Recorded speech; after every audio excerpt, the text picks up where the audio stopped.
Hey, what's going on, guys? Welcome back to Lone Wolf 902. Today's episode, we got snow. So as you can see, we have about an inch of snow. Not a whole lot. It's been blown around off of the lake a little bit in this area. So saying that, I am on the edge of a lake. It is minus 15 degrees Celsius right now, but that wind chill feels like it's minus 20 degrees Celsius. So I do have my wood stove inside, so you can see I got the chimney set up, the wood stove, the tent's pitched nice and tight. I've got my canvas bedroll inside on the ground, and then I've got my sleeping bag and sleeping pad up at the head end in the stuff sack. I'm not going to open that up until later on because I'm going to be in and out and I don't want to be messing up my bedding area. Over here I've got my pack. I brought my saw, my cup, coffee, spoon and fork, titanium kettle, titanium pot, and some food items and camera items in the pack. It is getting late in the day though. It's getting late, the sun's going down, it's winter time, it does not last long. So after hiking in here, I don't have a whole lot of time left. So right now I do need to grab my saw. I need to go off into the woods and find some firewood for the wood stove. I don't think I'm going to be doing a fire outside of the tent this evening. Just with the high winds and where it's so cold, it makes more sense to come inside of the tent, even with just the doorway open, and have the heat from the stove and still enjoy a bit of the outdoors. So grab the saw and get some firewood right now.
Okay guys, coming inside of the tent. I got both doors open right now, so there is quite a bit of wind coming in from behind the camera, but I figure this is a pretty decent angle to show this at.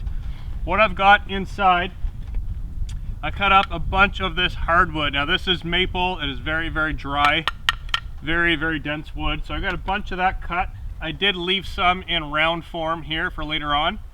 And I do have a couple other long pieces out by the fire pit that do need to be cut down still. So this is just to get us started with.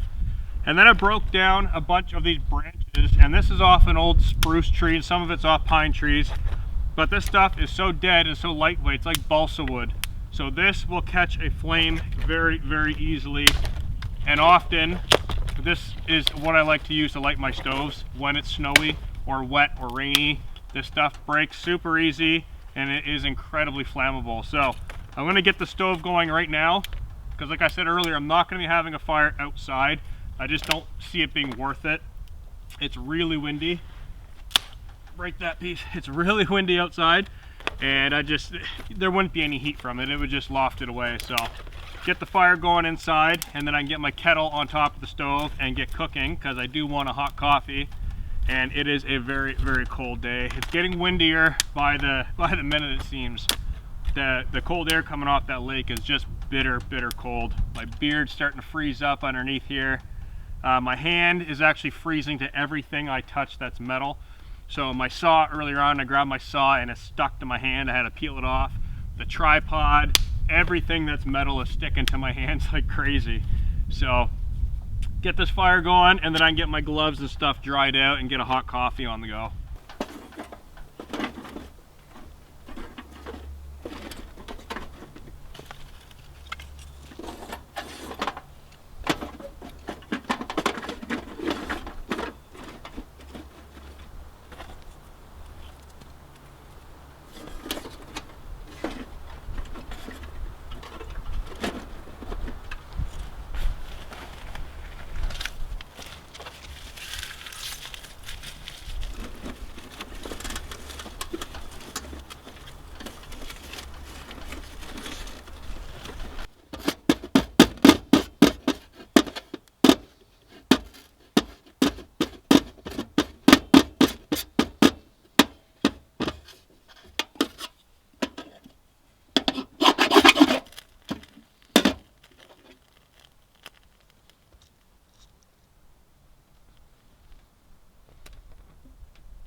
Okay, so the stove is going really, really well right now. I can feel the heat just hitting me right in the face, all down my chest, just from this close. I did close the back door a little bit, but it's still open quite a bit, and I can feel the cold air blowing in. But this is nice and warm, very, very nice and warm. So what I'm gonna be doing now, I got my kettle, get my, my coffee filter out of here. I'm gonna take my kettle down to the edge of the lake, get some water, get it on there. I'm going to be doing a pesto for supper, so that'll be done in here in a different pot. But in this kettle, I'm going to get my coffee going, because I do need a coffee. It is very, very cold, and I need something warm in my hands and something warm in me. So I need coffee right away. So let's head down to the lake and get some cold water.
Alright guys, it is nice and quiet out here now.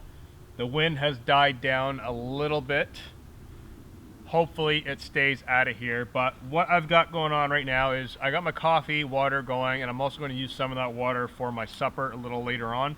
Now, given the location, I don't have a shortage of water. Obviously I got the whole lake, but I do want to keep some inside of the tent that's not frozen, that I can heat up really quickly, and it's nice to boil it to clean it of all the bacteria instead of having to do it all in one shot, because this right now, that kettle is going to take about 20 to 30 minutes to actually come to a full boil.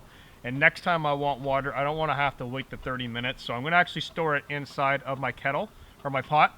And then I'm going to refill my kettle again down at the lake, and I'm going to put it back on and do another batch of water. That way I'll have 2 sources of clean water that I could drink whenever I need to. And my supper, like I was saying earlier, is a pesto pasta dinner. So this is one of those dried pastas. It says 8 minutes cooking time. These are awesome. I love them so much. And the flavor of it is awesome. And I think right now, actually, we got a boil on. So let's check that.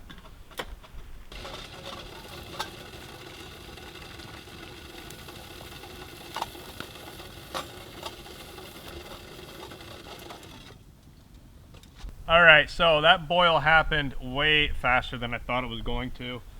That stove is rocking out some crazy heat right now. It is nice and warm inside of here. Oh, I can actually see my pants from back here are actually starting to steam because it's so hot inside of the tent. So it's going to be a really, really enjoyable night inside of here tonight. I know that for sure. So that is for supper. Coming back to this again, I got my pesto. That's going to be my supper. I also do have a pack of ramen in my pack, so later on, if I do get a little hungry after supper later on in the evening, I can cook that up, and that is going to be the reason why I like keeping fresh water on hand in the wintertime. So it is coffee time. Now I want to explain something here. I mentioned this in a previous video that my coffee filter actually fits right inside of my kettle. So for those who that missed that video, I want to show this again just really quickly, a real neat hack. Now I'm going to make this whole kettle into coffee. So I'll show you right what I'm doing here.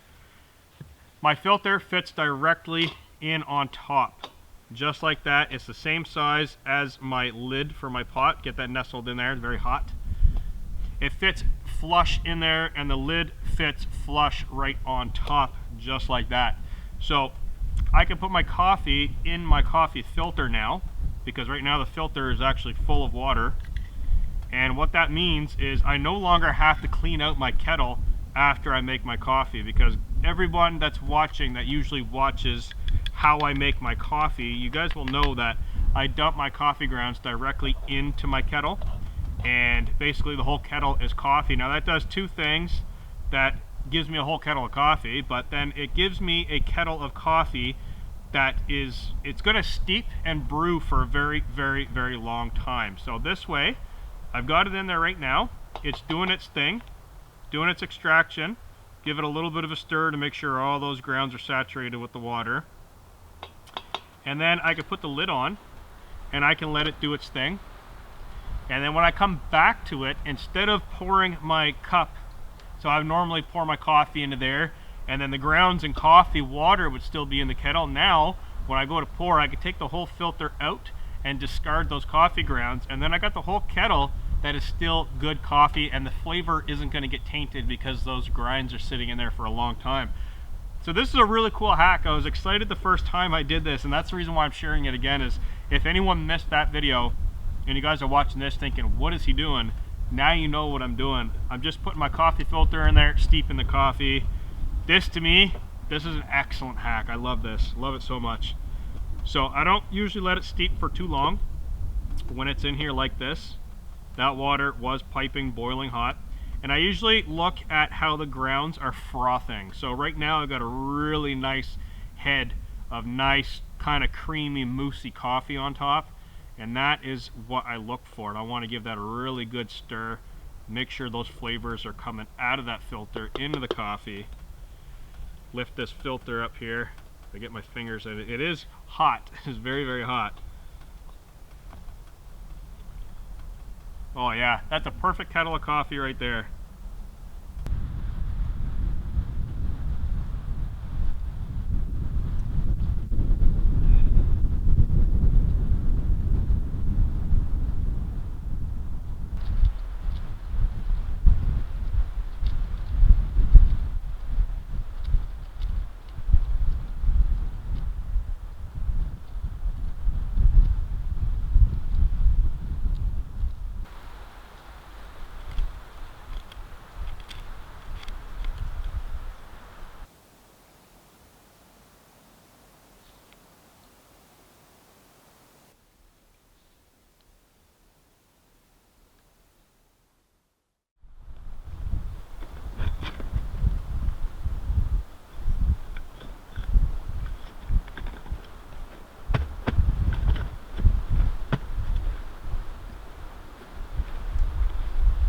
Alright guys, I've got my water on the stove for supper, so I'm going to be cooking up my pesto really shortly.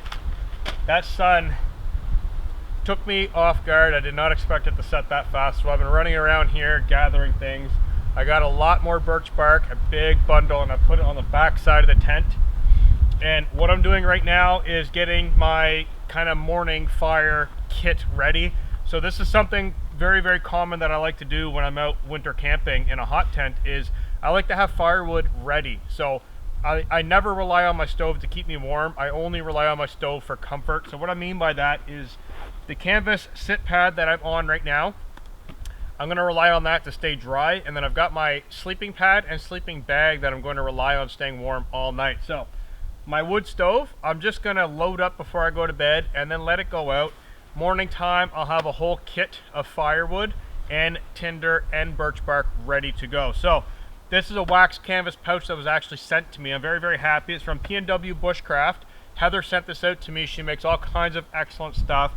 And I was actually going to make one of these probably about 5 days before she messaged me, because I wanted it for my kettle. So this showed up and my titanium kettle fits in it absolutely perfectly. And the quality is great, so I decided I'm not going to make one for myself. I'm just going to use the one that she sent me. Now, the reason why I love the one that she sent me is because it actually has pockets on the outside.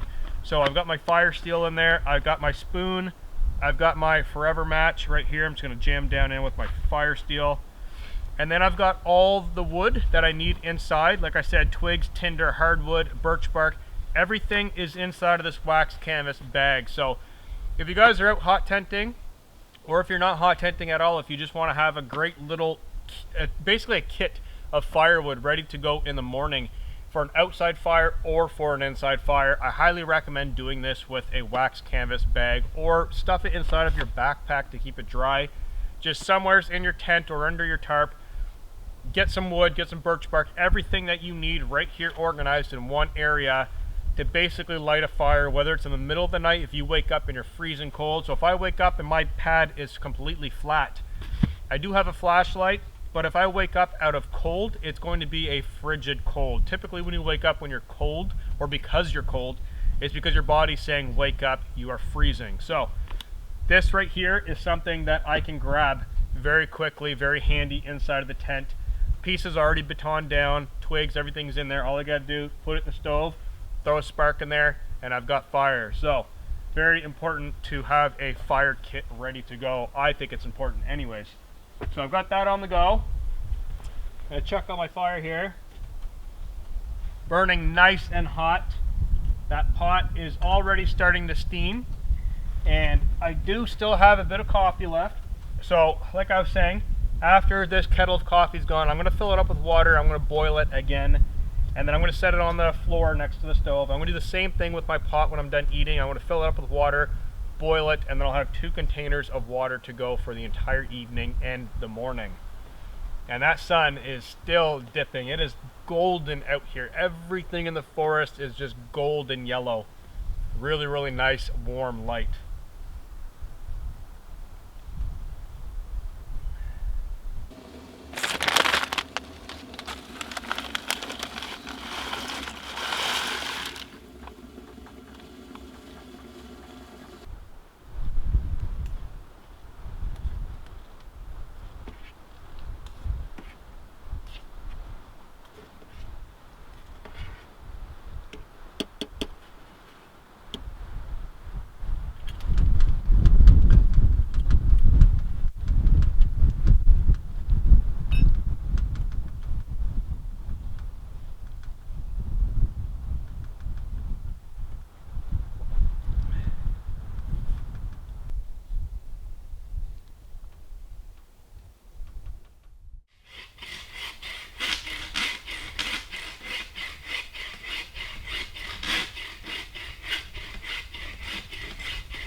Alright guys, the sun has gone down completely and we got just a little bit of yellow light around the treetops on the other side of the lake, so getting pretty cold out now. So you probably notice I'm out of my overalls, and the reason why I do this right before nightfall is it is cold out, so I kind of do want them on, but I'm going to be inside of the tent, and those overalls have a lot of zippers and snaps and things that I don't like rolling around on top of my sleeping pad with because I don't want to puncture the pad.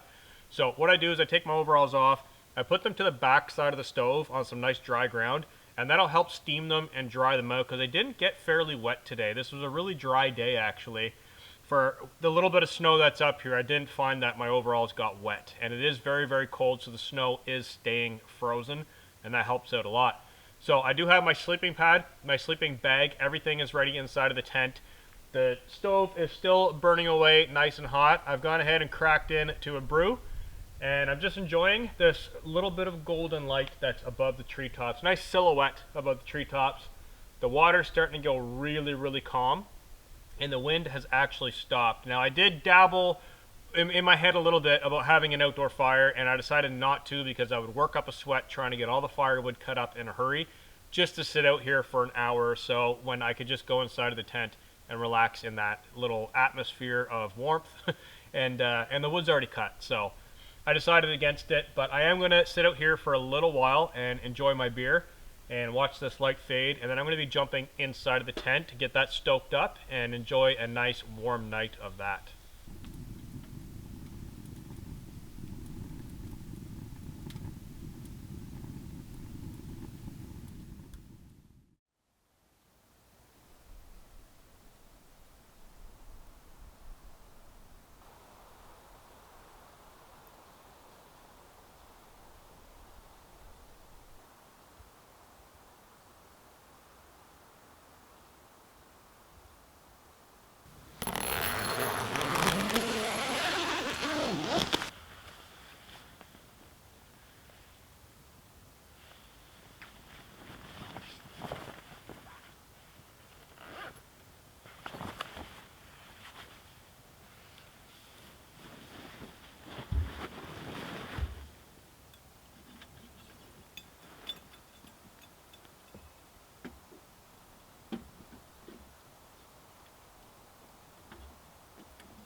Good morning, guys. It is a freezing cold morning out here today, so I'm on my second cup of coffee. I've already had one, and I've had my oatmeal.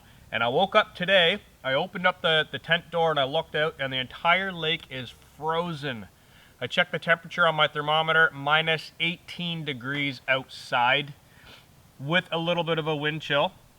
Now, with the wood stove going, as you can see, it's still going. I've had that going all night long, no issue. I have 2 pieces of hardwood left.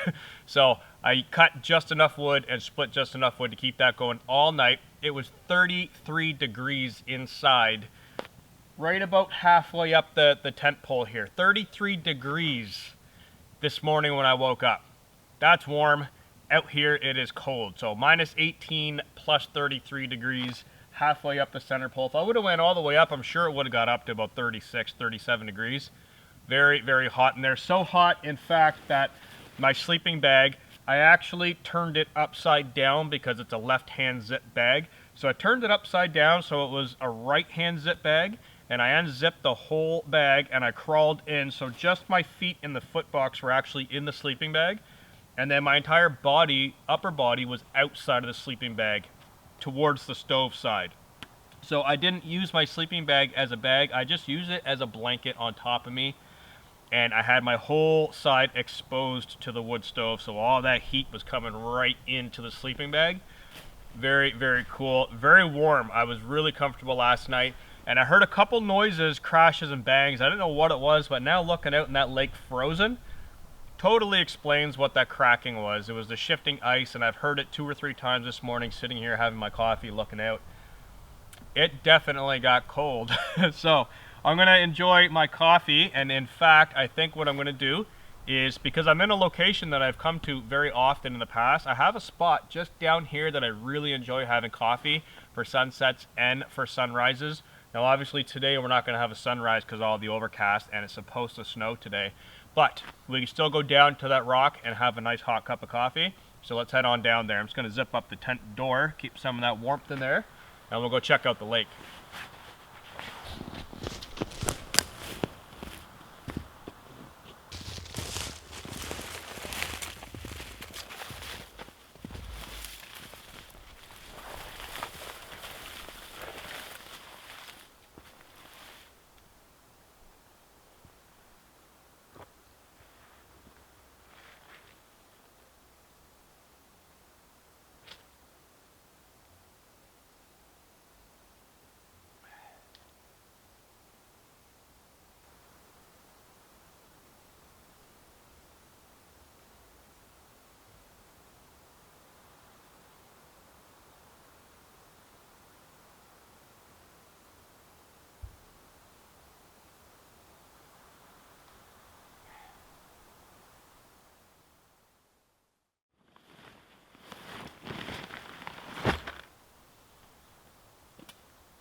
Okay guys, back from coffee down on the lake, and I gotta say 2 thumbs up on that. That was awesome. Hot cup of coffee, minus 18 degrees, sitting on a rock, frozen lake, absolutely silent, nobody for miles. Awesome way to wake up. So what I'm doing right now is I'm just going through some of my gear. I do have to start packing up very soon, so I want to get my pack out here, get all my cooking stuff kind of bundled up together, get the pad deflated, get the wax canvas rolled up, get the down bag packed in there, and then get the stove cooled down. Now where it is so cold out today, that'll be no problem. It'll be just, it's already basically burned down. Basically take the stove out, set it down, open up the door, let it burn out, and with the cold temperatures, it'll be cold in no time. So it's very, very simple to do that. And then the tent balls up fairly small, so I'm going to put that in last on top of everything. And then I'll put the center pole on top of it and then zip the whole front compartment to the pack up, and we'll be ready to go. So I want to get all this squared away. My hands are freezing cold and they keep sticking to everything that is metal that I touch. So I'm going to do this rather quickly and just get everything in here because it is very, very cold. And I don't want to be poking around here too long without the heat from the stove, trying to grab onto metal objects and put them in my pack. So I want to do that very, very quickly. And then hopefully it'll be time to get out of here, but hopefully it'll start snowing because I am looking forward to snow. I haven't had a whole lot of snow this winter yet, so this little dusting that we've got, hopefully that'll turn into a foot or more very, very soon. So like I said, I'm going to pack up and then it's going to be hit the trail time.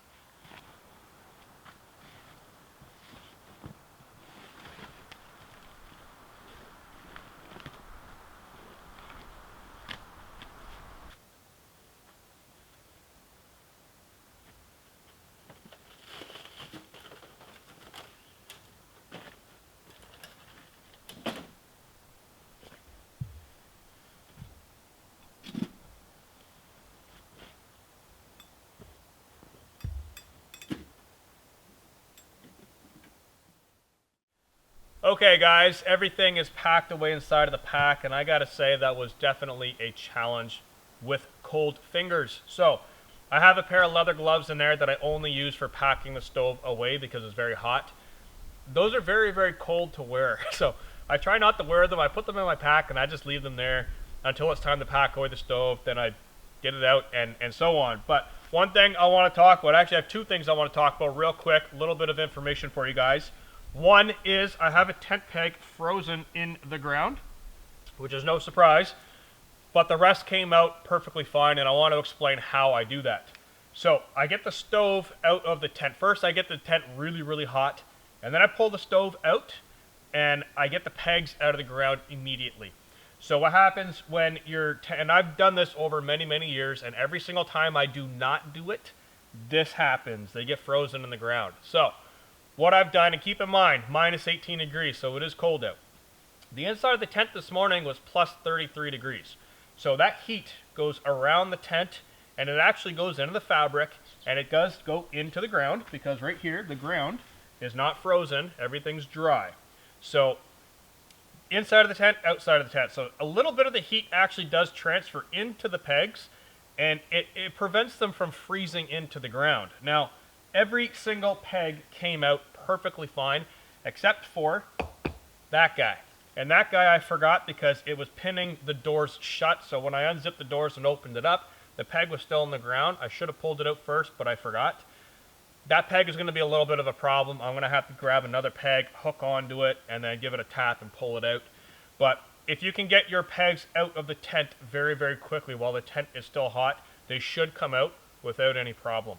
The second thing I want to mention is I've been getting asked a lot about floors in hot tents. Now the reason why I don't use floors is this right here. So firewood. You're going to be going in and out of the tent more often in the wintertime for firewood.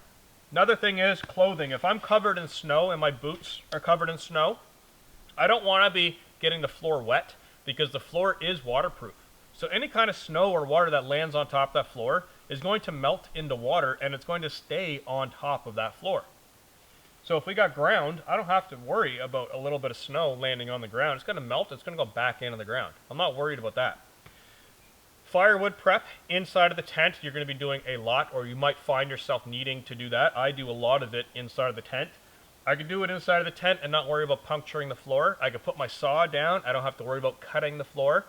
Opening and closing the stove, I don't have to worry about embers popping out and melting the floor or burning the floor or protecting the ground or any of that nonsense.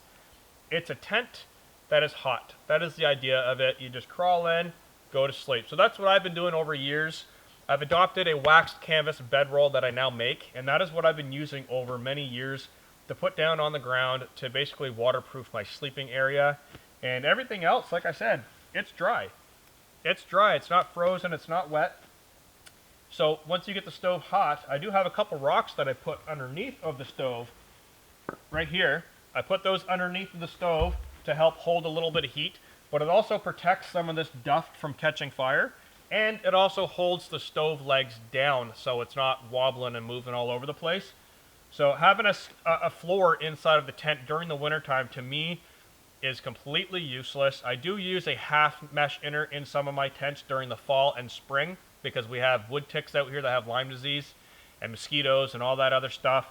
Having a half mesh inner is useful during that time, but in the wintertime, I don't find a floor useful at all.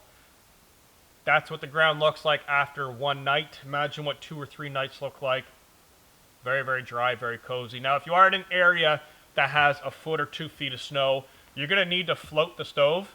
And if you guys don't know what I mean by float the stove, a lot of you hot tenters know what I'm talking about.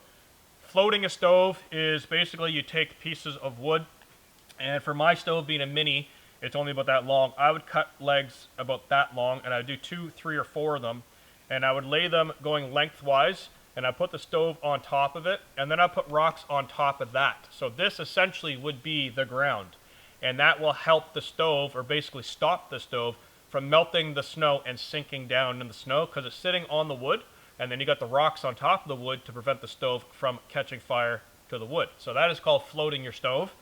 You can also float your shelter, which is basically the same thing.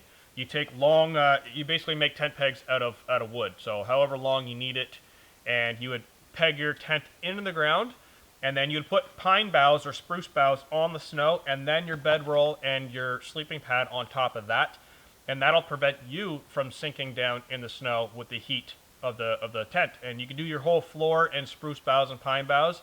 That really helps get the heat up off of the snow. So a couple more things that I'll touch on later on in the winter once we get more snow. We'll probably be floating a stove. I have a secret trip planned that I'm definitely going to have to float the stove.